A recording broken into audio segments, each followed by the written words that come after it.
Selamat datang di channel Educam Ganesha. Sebelum kita mulai, biasakan kita berdoa terlebih dahulu dan meminta file kepada admin agar pembelajaran lebih terstruktur.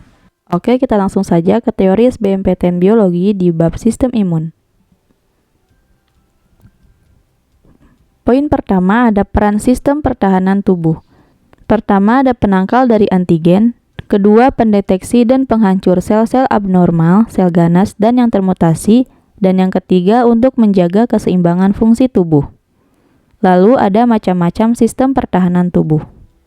Manusia memiliki dua jenis sistem pertahanan tubuh, yaitu sistem pertahanan bawaan dan sistem pertahanan yang didapat.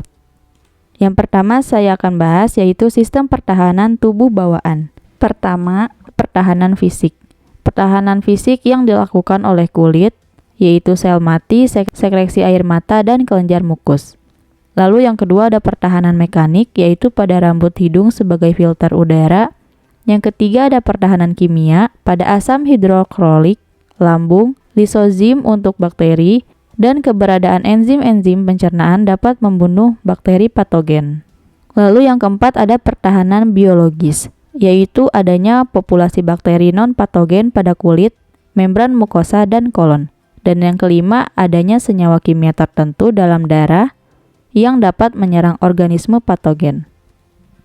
Lalu yang kedua, kita akan membahas sistem pertahanan yang didapat. Proses vaksinasi dengan vaksin sangat penting untuk pertahanan tubuh manusia.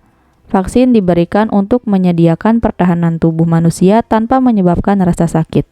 Sistem pertahanan yang didapat ini dibagi menjadi dua. Yang pertama ada pertahanan humoral, yaitu pembentukan antibodi yang beredar di dalam tubuh.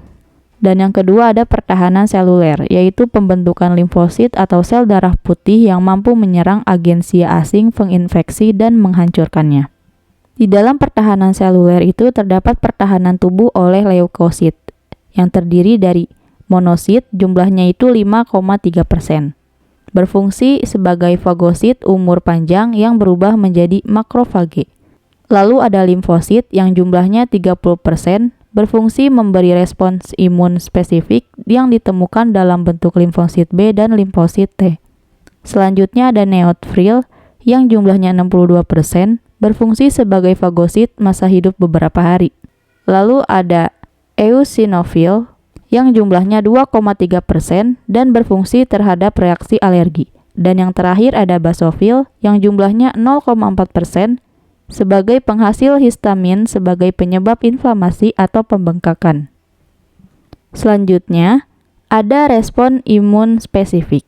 Di sini, fungsinya untuk melindungi tubuh dari serangan patogen dan memastikan agar tidak berbalik menyerang jaringan tubuh sendiri. Lalu ada perbedaan antara limfosit B dan limfosit T. Untuk limfosit B, antibodinya mediated immunity. Respon imun yang diperantarai yaitu sel B plasma dan memori dan sel B pembela.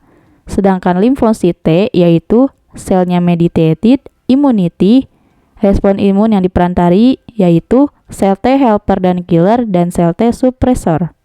Selanjutnya ada pengobatan penyakit dengan antibiotik.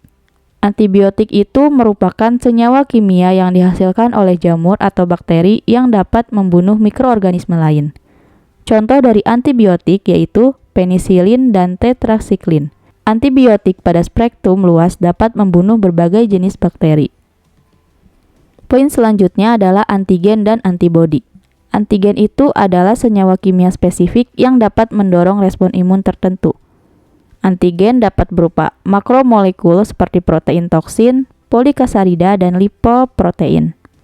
Dan bagian antigen yang mengenali antibodi disebut epitope. Lalu ada antibodi.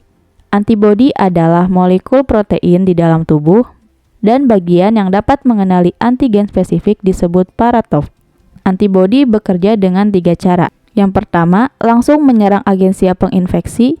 2. Aktivasi sistem komplement penghancur agensia penginfeksi. Dan yang ketiga, aktivasi sistem anadilaktik sehingga lingkungan sekitar antigen penginfeksi berubah dan toksisitasnya dapat dicegah. Lalu ada 4 cara kerja antibodi untuk melawan antigen. Yang pertama ada netralisasi. Itu menghalangi antigen, menimbulkan efek merugikan. Contohnya, penetralan racun. Yang kedua ada presipitasi, yaitu pengikatan silang molekul antigen yang kemudian dibuang oleh fagositosis. Lalu yang ketiga ada aglutinasi, yaitu mengumpulkan antigen kemudian difagositosis oleh makrofag. Dan yang keempat ada fiksasi komplement, yang bekerja sama dengan protein komplement dan menyebabkan sel patogen pecah. Selanjutnya ada alergi. Alergi itu adalah efek samping yang ditimbulkan oleh imunitas. Alergi dapat terjadi pada setiap orang normal dan terdapat pula beberapa orang yang memiliki kecenderungan untuk memiliki alergi. Yang pertama, alergi pada orang normal. Alergi pada orang normal ini ada dua. Yang pertama, alergi yang disebabkan reaksi antara antigen-antibodi yang berat. Reaksi antigen-antibodi dapat mengaktifkan sistem komplement untuk segera menghancurkannya. Pengaktifan tersebut dapat memicu aktivitas enzim-enzim proteolitik atau pemecah protein, dan akibatnya pembuluh-pembuluh darah kecil dapat mengalami luka dan peradangan. Dan yang kedua, karena alergi reaksi tertunda. Misalnya, alergi kulit yang disebabkan oleh obat-obatan atau zat kimia tertentu. Reaksi alergi tertunda ini disebabkan oleh limfosit yang disentisasi akibat terjadinya beberapa kali kontak dengan alergen. Lalu yang kedua ada alergi pada orang yang memiliki kecenderungan untuk alergi. Di sini ada alergi reaksi tertunda. Alergi tersebut secara genetik bersifat diturunkan. Hal tersebut ditunjukkan dengan antibodi IgE yang disebut IgG atau sensitizing antibody beredar dalam jumlah besar atau tidak normal. Lalu antibodi tersebut melekat pada seluruh tubuh terutama di sel mast dan basofil. Sehingga reaksi antigen dan antibodi IgE tersebut dapat merusak sel yang mengakibatkan pecahnya sel mast dan basofil, diikuti pengeluaran histamin atau reaksi imun jenis anafilaktoid. Lalu ada jenis-jenis reaksi anafilaktoid.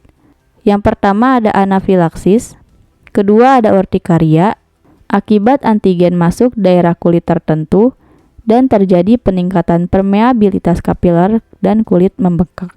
Lalu ada asma, di mana reaksi antigen antibodi IgE dalam bronkiolus paru-paru. Terjadi spasme pada otot polos bronkiolus. Dan yang terakhir ada high fever, yaitu reaksi antigen antibodi IgE yang terjadi di hidung, menyebabkan sel yang membatasi hidung membengkak dan mensekresikan cairan. Lalu ada peran jaringan limfatik terhadap sistem pertahanan tubuh. Sistem limfatik ini turut terlibat dalam sistem pertahanan tubuh. Salah satunya ditunjukkan oleh limfosit T berasal dari timus, berfungsi untuk mengenali antigen dan melepaskan senyawa sitokines yang dapat mendorong pertumbuhan dan respon sel B dan makrofag terhadap antigen. Dan juga terdapat limfosit B yang berasal dari sumsum tulang belakang, kemudian berkembang menjadi antibodi yang dapat mengikat antigen spesifik. Serta sistem limfatik terdiri dari komponen pembuluh limfatik, sel limfoid, jaringan limfoid, dan organ limfoid. Oke, sekian pembahasan teori SBMPTN Biologi di bab sistem imun. Jangan lupa subscribe, komen, dan like. Jika video ini bermanfaat, teman-teman share sebanyak-banyaknya ya. Sampai jumpa di video selanjutnya.